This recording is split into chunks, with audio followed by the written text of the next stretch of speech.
and good day. This is Scott Spears, and I'd like to welcome you to a new radio and television hybrid called The Exchange. What is exciting to you? Well, I'll tell you what's exciting to me. It's kicking off a new talk show with a lot of great pals and a lot of giants in the broadcast industry. Joining me today, we have former WMRN, former WDIF, and current WDCM radio personality, the man responsible for Buckeye Chuck, Charlie Evers. We have former WSYX TV, former WCMH TV, plus a station in Dayton that I can't remember the name of. Marianne will have to fill me in on later, and WMRN radio personality Marianne Michaels. And of course, the guy who kept you up on Channel 10 for a lot of years, earned 5 Emmys in the process. Fritz the Night Owl, also a lot of jazz radio programming over the years. Going to have a lot of fun. We're going to talk about a lot of things. We're going to be on daily for 30 minutes, so stick with us and we're going to have a lot of fun.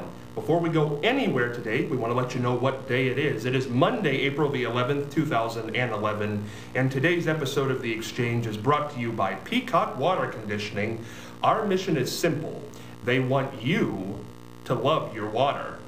1800 Marion Marysville Road, Marion, Ohio, also located in Bucyrus. Call them at 740-387-6312.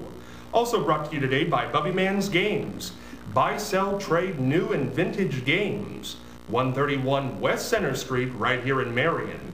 Call them at 740-341-7009. Open Tuesday through Saturday, noon to 8 p.m. Closed Sunday and Monday. The Ohio Neck and Back Pain Relief Centers, Scott M. Gray, D.C., and I thought I had that wrong, but that's Doctor of Chiropractics. Across from the Marion Center between TSC and Kroger, 740-386-6580, and Night Owl Theater, located on the net at www.fritzlives.com. To receive email updates, email nightowltv@yahoo.com, and that's NITEOWLTV@yahoo.com. We're going to kick things off on this Monday with This Day in History with Charlie Evers. All right, and a lot of things have taken place in the past week or so. A bomb exploded at a popular discotheque that was frequented by American military personnel in West Berlin. It killed 2 of our soldiers and a Turkish woman.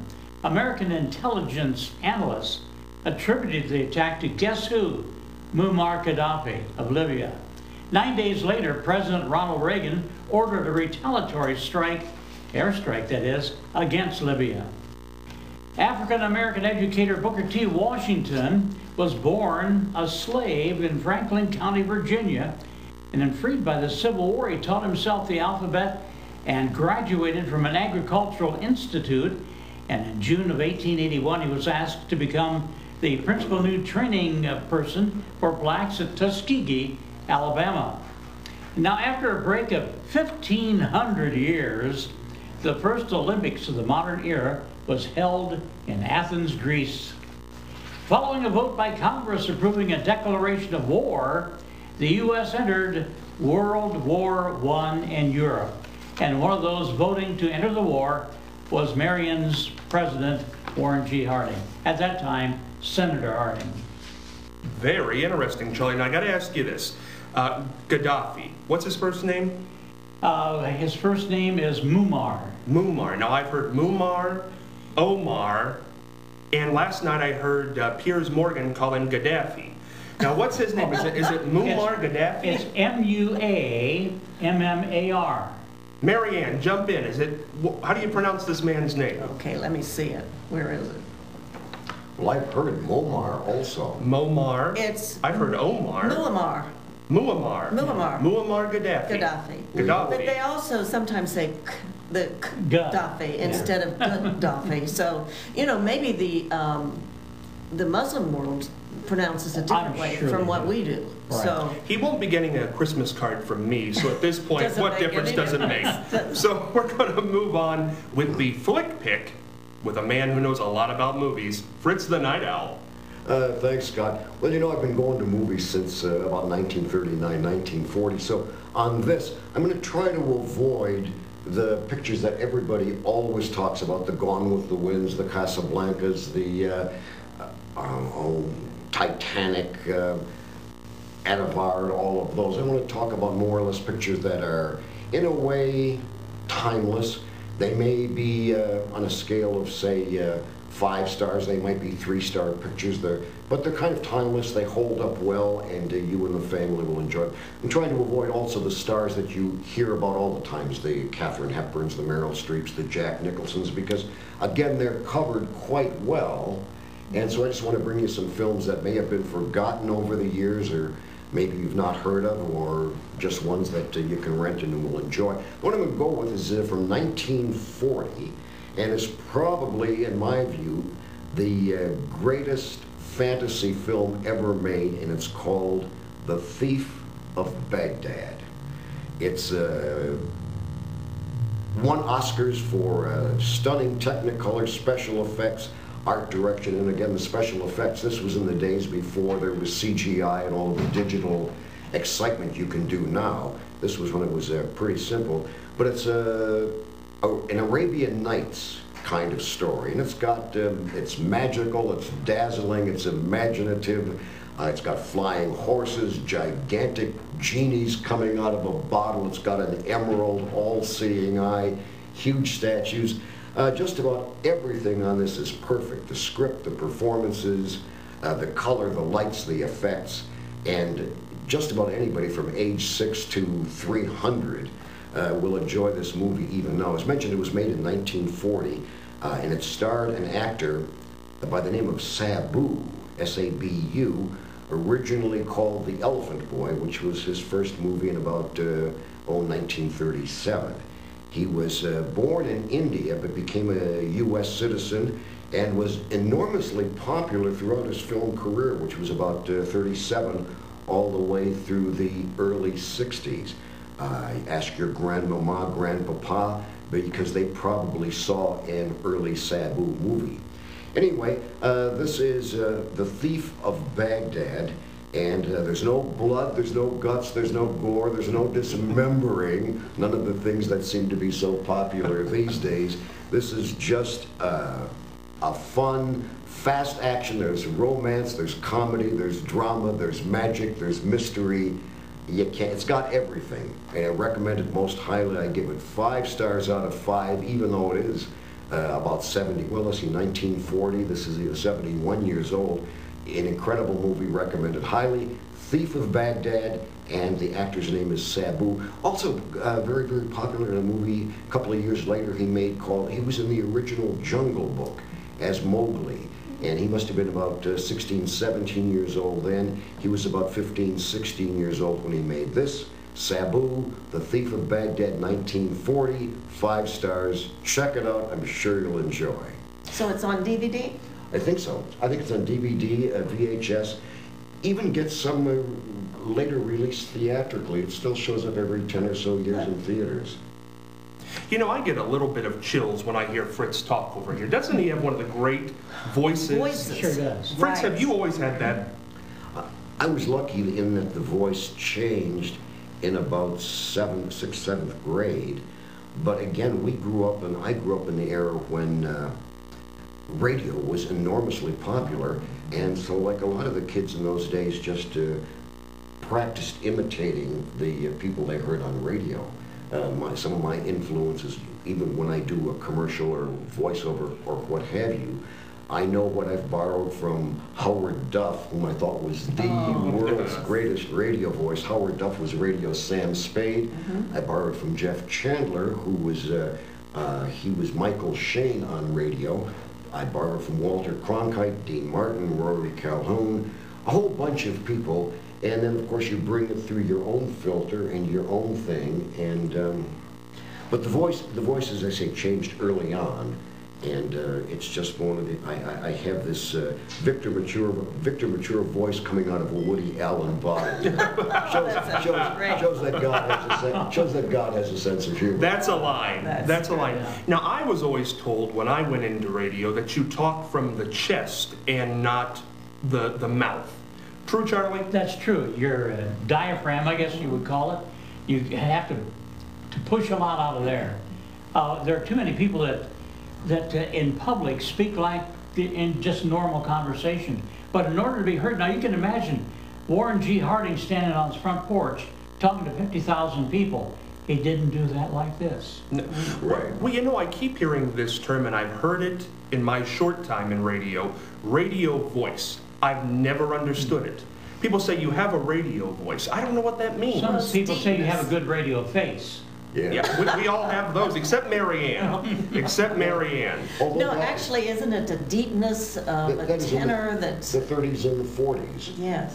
For example, like at WBNS, when I started there, you had to sound like the early worm, Erwin Johnson, who was the #1 morning man, and he had a nice, deep, relaxing, easygoing voice and style. And to get on the BNS team back there in the 40s and 50s, you kind of had to sound like him, so it was almost like a family thing. Dean Lewis, the afternoon guy, sounded like him. Les Spencer did.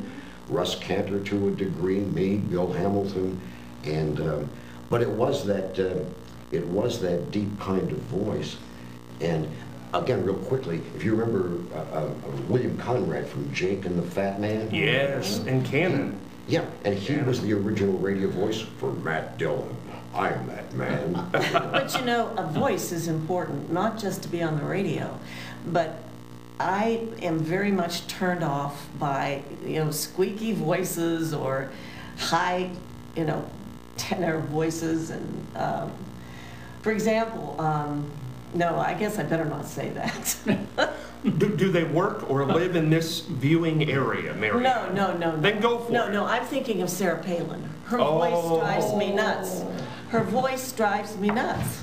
I'm sorry. It took 5 minutes into this program to get around to Sarah Palin. Remember that. Well, but it is. Have you ever noticed how she gets way up there? And she was on TV, I believe.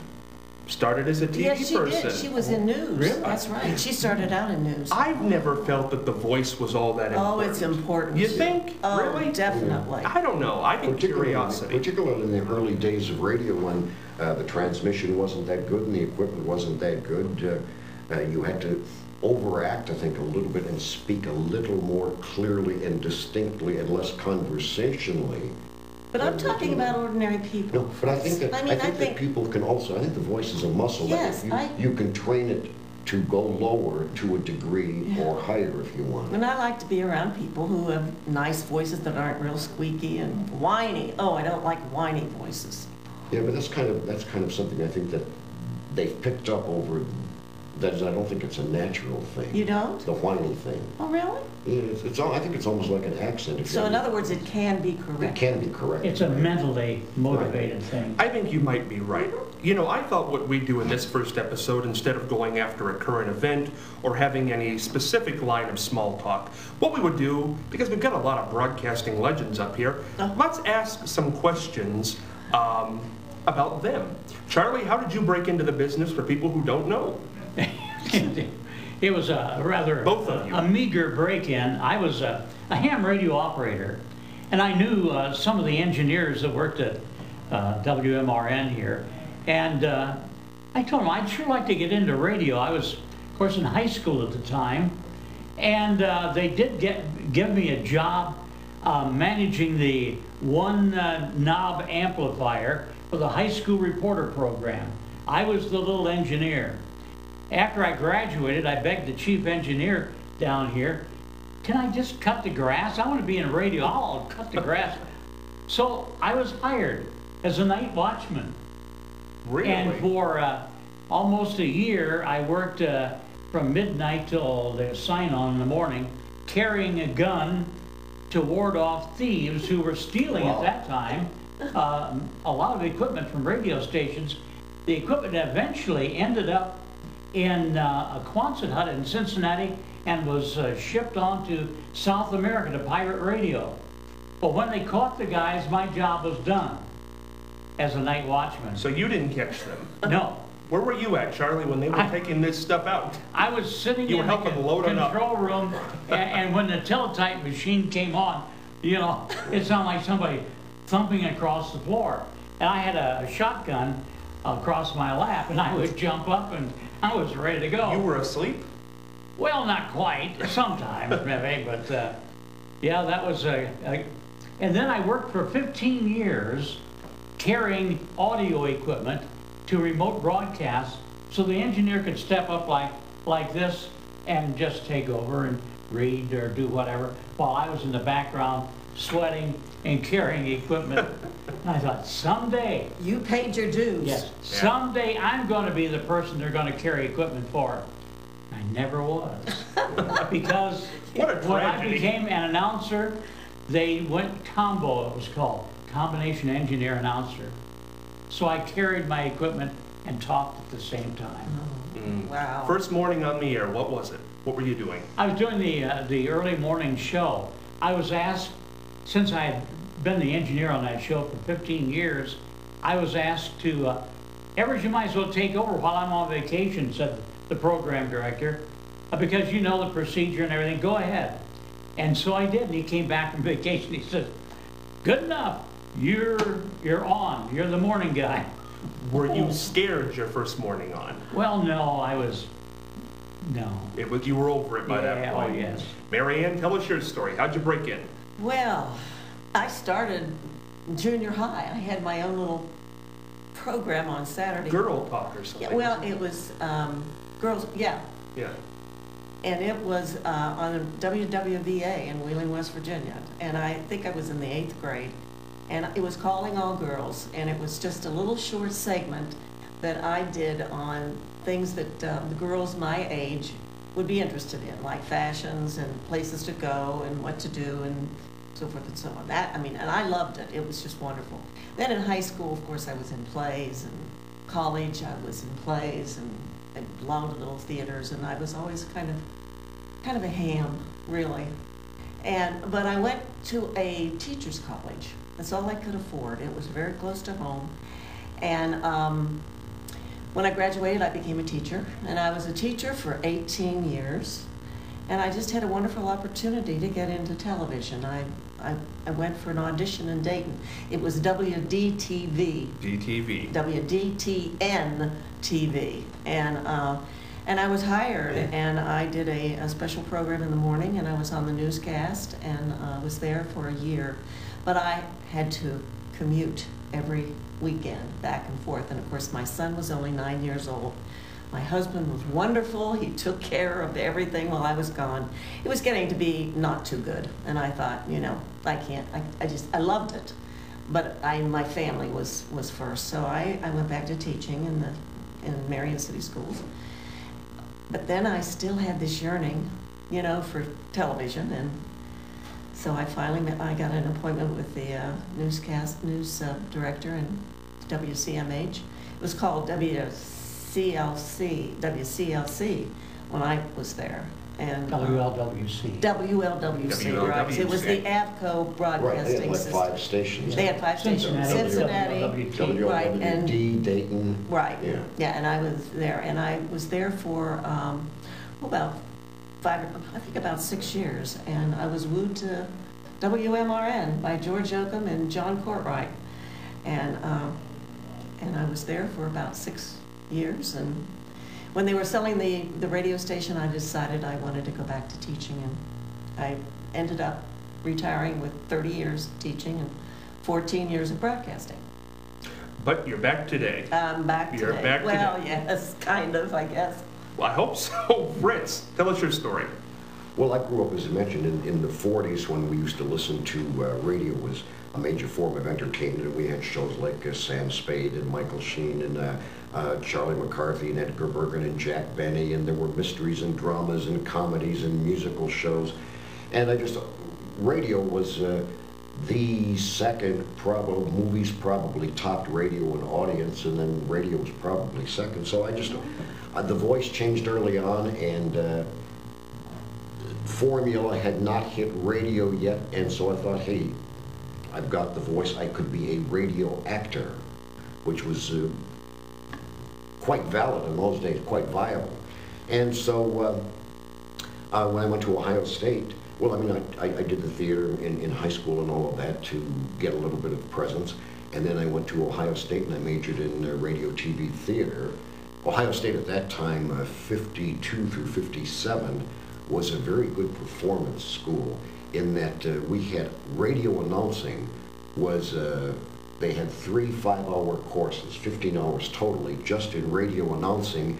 And we would also do performing, like we would put on shows. We got a script from Sam Spade and we would cast it and we would do radio shows. But we'd have like an hour a day, 5 days a week, of where we would go in and there would just be a big book of commercials and news and music intros. And we, for an hour a day, class of maybe 15 people, we'd sit there and take turns reading commercials, and the guy would say, you punch this up, you back off on this, a little harder here. And so I learned there. Then I went to the Army. After I graduated, I got my Bachelor of Science in Secondary Education, English and Speech as my majors. Got drafted, went to the Army, and because I'd been in radio, TV in college and had worked at TV as a floor director, that is behind the scenes, they put me into writing movies, narrating movies, acting in movies for the Army in the old Paramount Studios in New York City. And that was like a master's or a doctorate. I learned so much there that had they guaranteed that I would stay there, I would have re-enlisted for 4 years, but the Army wouldn't do that kind of guarantee. When I got out of the Army, I went around, I made the rounds, auditioned, and they had a catch-22. Everybody said, gee, we love your voice, we love your style, but we won't hire you unless you've had commercial radio experience. And I'd say, well, how do you get, and they wouldn't count the radio that you did at Ohio State or in school. So how do you get radio experience, commercial radio experience, if no commercial station will hire you without that experience? And they go, catch-22 early on. But I was working at an ad agency as a writer and an artist, and I had to go to WMNI to pick up a photograph of their sportscaster for a poster I was making. Lex Mayer Chevrolet was sponsoring the OSU basketball games, and Eddie Lane was the MNI sportscaster who was doing. So I went there, and I just happened to get there. The program director is sitting in for the receptionist because it was their break time or something. And I said, I'm here to pick up a picture of Eddie Lane. And he gives it to me. He says, hey, have you ever been on radio? And instantly, the moment of truth hit me square in the eyes. I'd never been on radio. Oh, yeah, sure. There you go. And he said, well, we're looking for somebody to do the Saturday night sign-off and the Sunday night sign-on, which was essentially babysitting with remote shows because they were a big rock and roll station at the time. And Saturday night, they would do a big rock and roll, what do you call it when the DJ plays records? Record hop. Yeah. That's Memorial with their 4 DJs, and so I would just babysit. But if something went wrong, I'd have to say, "You're listening to WMNI, your tower far higher top of Southern Hotel." And then on Sunday morning, I had to babysit all of the remote church broadcasts and the live pictures that would come in. And if they would lose the remote, then I would have to do fill-in broadcasting. So they kind of liked the way I did that, so when an opening came up for a DJ shift, they offered it to me, I got it. And then 2 years later, when WMNI went on, or when WBNS FM went on the air live, they said, hey, you've had commercial experience, we like your voice, and they hired me, no audition, nothing. In the essence of time, we're normally going to have a mailbag question on this show. We're going to have to forego that today. We might continue this conversation tomorrow. It's a very interesting conversation. We need to talk about you. Well, we need to talk about where the glasses came from, where Buckeye Chuck came from. There's a lot of stuff to talk about. But if you have a mailbag question, anything you want to ask this panel, you can do that by joining us on Facebook under the name Scott Spears, or you can email them to irmcommunication@gmail.com. Now, we want to have a little celebration today on our first episode. Do we have the little celebration ready from the back room in there? Do we have the celebration? Maybe we don't have the celebration ready. We might celebrate tomorrow. Cue the back room. Cue the back room. They're not coming. We might have a celebration tomorrow. You know how we're going to end today? Charlie, tell me the story. WMRN, you're hosting the very popular show Radio. Somebody calls in about a dog. Clean it up for us. Let's go. Well, we would read or take phone calls like is done, and also read cards. And one card read, I would like to sell a Shih Tzu.